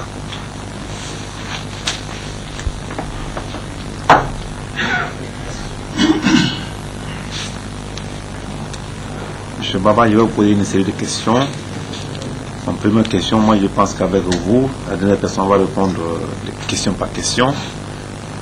Et ma première question donc est que, à votre qualité d'officier supérieur, chef radar à l'aéroport de Farana, que savez-vous des atterrissages des avions fantômes qui ont débarqué la drogue à Farana? Première question. Vous répondez au fil du temps. Excellence, Monsieur le Président, membre du CNDD. En ce qui concerne les avions fantômes, comme le colonel et le gouverneur l'ont dit, il y a eu 2 atterrissages en nous disant que c'est le médicament. Ce n'est pas la drogue. Ils nous ont dit que c'est le médicament qui venait. Un don pour Farana. On n'a pas su. L'avion a atterri, les sacs là sont sortis. Ils sont partis avec les Colombiens. Parce que nous, on n'est pas nombreux à la base. On est au nombre de caisses. On est 8 seulement. Tout juste pour garder le radar. Il y a l'armée de terre qui vient. Ils font la ceinture. L'avion a atterri. Et ils sont partis. Troisièmement, c'est le groupe de Lingira, la gendarmerie. Ils ont dit encore que c'est le médicament. On va là-bas. C'est le jour là qu'on a su d'ailleurs que c'est la drogue. On va là-bas, tout juste on est sur la piste. L'avion a atterri, il est parti au bout de la piste. Arrivé au bout de la piste, nous courons, on va vers là-bas. Arrivé, on trouve quoi? Il y a les camions de la présidence, les bérets rouges, ils sont là. Suivez bien. Les camions de la présidence, les bérets rouges. Les camions de la présidence, les bérets rouges, ils sont là. Donc, les gendarmes sont venus, on a balayé mon commandant de la base. On nous a mis au respect avec l'arme, on s'est couché à terre, tout le monde, tous ceux qui étaient là-bas. Ils nous ont pris tout. Là, il y avait une femme là-bas, ils ont pris les cellulaires des Colombiens là, l'argent qu'ils avaient sur eux, tout et tout. Ils ont pris la route sur Conakry. Nous, on nous a abandonnés là-bas. On n'a fait que tirer l'avion, emmener sur le parking. Conakry était au courant. On est resté dans ça, ouf, c'est Jacques qui téléphone. D'abord, l'équipage a été laissé à partir de Mam. Jacques téléphone de laisser l'avion partir. L'avion a décollé à 1h du matin. Ils sont partis. La piste d'atterrissage a été nettoyée par le gouverneur. Il a dit, il a reconnu. Ça a été nettoyé par le gouverneur, balayé complètement en disant qu'il y a un don de médicaments qui doit venir dans un avion. Donc ils ont nettoyé là-bas, ils ont fait ça. Tout ça, nous, en tant qu'aviateurs, on n'a pas été avertis, on n'était pas au courant. Sauf lorsque le jour que la gendarmerie est venue nous balayer sur la piste. La gendarmerie ou bien les bérets rouges? La gendarmerie qui nous a balayé l'Ingraï. Mais même avec les bérets rouges étaient sur place déjà. Donc Ningira était là-bas? Je ne l'ai pas, même s'il était là-bas, je ne le connaissais pas. Mais les gendarmes et les bérets rouges?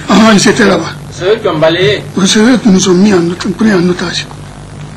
Ils ont pris tout. Une mission commandée? Oui. Ils avaient l'ordre de mission du général. Et quel général? À Karfala. Ils avaient l'ordre de mission de Karfala. Ce sont eux qui nous ont balayés. Ils ont tout pris, on n'a pas touché ni rien, on n'a même pas vu. Et ils sont venus. Troisième question. Quelles sont les autorités civiles et militaires qui assistaient aux différents atterrissages ou débarquements de la drogue et bénéficiaient des avantages liés aux services rendus trafiquants de drogue? Quand tu es à vol là-bas, si ce n'est pas l'avion là qu'on a dit qu'il y a les médicaments qui viennent, les autorités ne viennent pas. L'avion, ça atterrit clandestinement, ça va au bout de piste, ça trouve que les éléments de Conakry ont quitté ici déjà, ils sont sur place. Ils attendent. Et on prend tout, ils s'en vont. On ne voit pas, on ne voit rien. C'est par coup de chance, peut-être on vient brusquement, on les voit, mais on ne peut rien. On ne peut rien. Donc, si les dons maintenant que vous parlez là, par les choses là, les narcos là, lui, il ne vient pas en tant que trafiquant de narcos. C'est après, quand il vient à Farana, ça a trouvé par exemple les militaires se sont révoltés là-bas pour le problème de 1 million là. Le colonel était là-bas, ils ont cassé les magasins de riz, ils ont tout pris. Sirkiba est venu, il a donné 10 tonnes de riz aux militaires.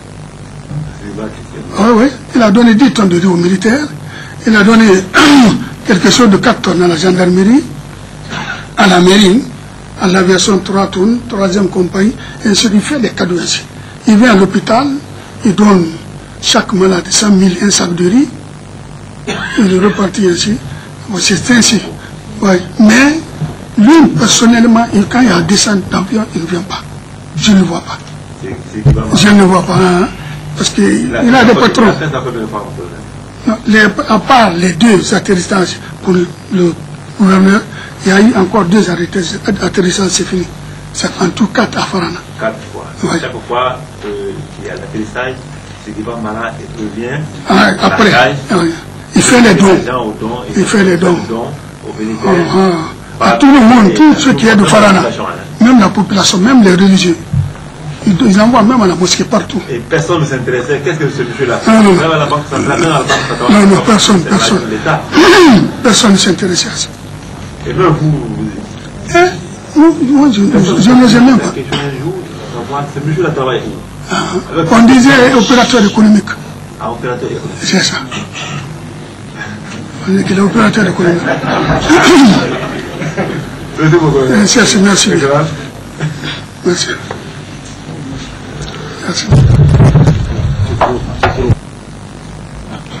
Le commandant a été très clair. Le reste, le ministre de la Justice va résoudre ça.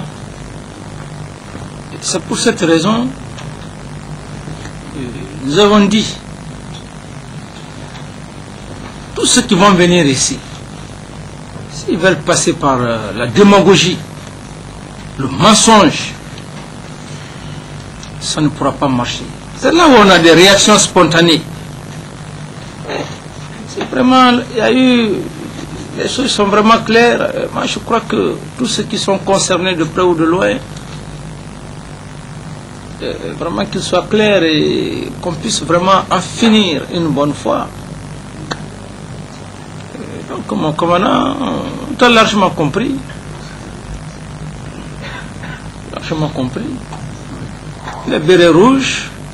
C'est pourquoi souvent, quand je parle de la présidence, peut-être pour les gens, ils disent qu'il y a ça, il y a ça.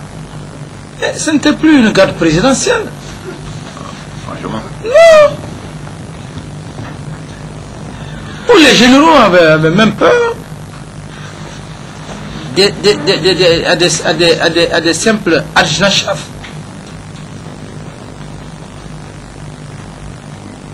Alors, donc, situation évolue.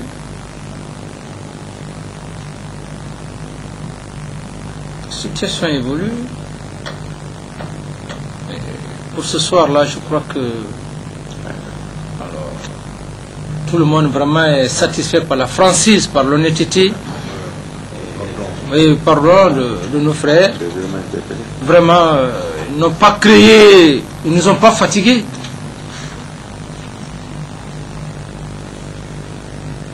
Je ne peux que vraiment remercier l'assistance et également au ministre secrétaire d'État de mettre les intéressés à la disposition du ministre de la Justice à partir de demain. Parce que vraiment il n'y a pas de raison pour les maintenir à notre niveau. Je crois que les conditions humanitaires, le droit de l'homme ministre de la Justice, il est spécialiste en la matière. Donc, tout ce qui concerne l'entretien et autre chose, pour éviter que les gens soient maltraités, qu'ils soient tenus dans des conditions inhumaines, nous devrons éviter ça. Nous devrons éviter. Je sais que jusqu'à maintenant, j'ai engagé cette lutte pour leur entretien, le respect du droit de l'homme. Moi, je crois que ça va servir à tout le peuple de Guinée, à toute la jeunesse et à tous les hauts cadres civils et militaires de quelques postes de responsabilité que ce soit, et à tout le monde de faire très attention dans tout ce que nous sommes en train de faire. Devant la loi, personne n'est fort, hein? Personne. Qu'on ne mette pas aujourd'hui à l'idée. Aujourd'hui, nous sommes là. On a une mission. Mais un jour, cette mission va finir. Alors que ça nous serve tous de leçon. Tous. À tous les Guinéens, de quelque niveau que ce soit.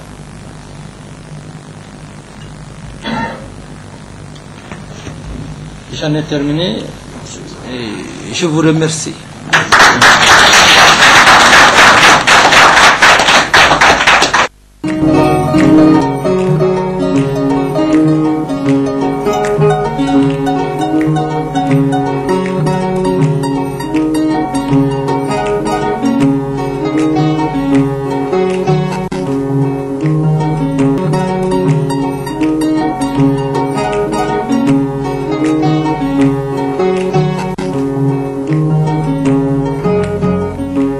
Thank you.